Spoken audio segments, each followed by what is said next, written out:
नमस्कार, मी मोनिका शर्मा आणि आपण पाहत आहात लोकसेतू मराठी न्यूज चॅनल। तर चला पाहूया आजच्या बातम्यांमध्ये काय खास आहे। सारंगखेड्यात घरफोडी, महिलेला कोयत्याने जखमी करत दागिने लंपास। पोलीस ठाण्याच्या 100 मीटर अंतरावर सशक्त दरोडा, पोलिसांचा धाक राहिला नाही चोरांना।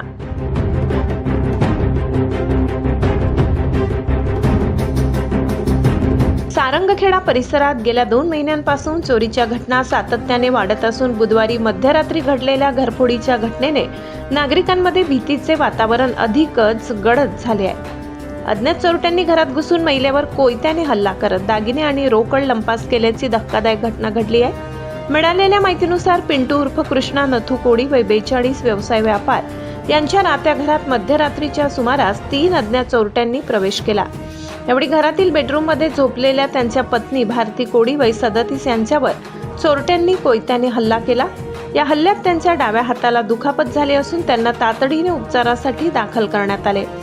चोरट्यांनी घरातून सुमारे 75,000 रुपये किमतीचे 10 ग्रॅम वजनाचे मणी मंगळसूत्र तसेच देवघरातील अंदाजे 2,000 रुपये किमतीची सप्तशृंगी मातेची पितळी मूर्ती जबरदस्तीने चोरून नेली। शिवाय या चोरट्यांनी बॉबी उर्फ रणवीर सिंह रावल यांच्या बंगल्यातही चोरीचा प्रयत्न केल्याची माहिती समोर आली आहे। या प्रकरणी सारंगखेडा पोलीस ठाण्यात गुन्हा रजिस्टर क्रमांक 109/2026 नुसार भारतीय न्याय संहिता 2023 मधील संबंधित कलमांखाली गुन्हा दाखल करण्यात आलाय।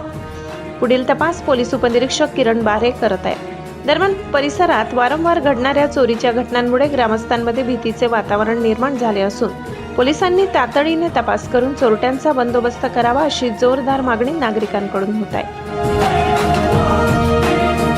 लाला चव्हाण, प्रतिनिधी वडाळी।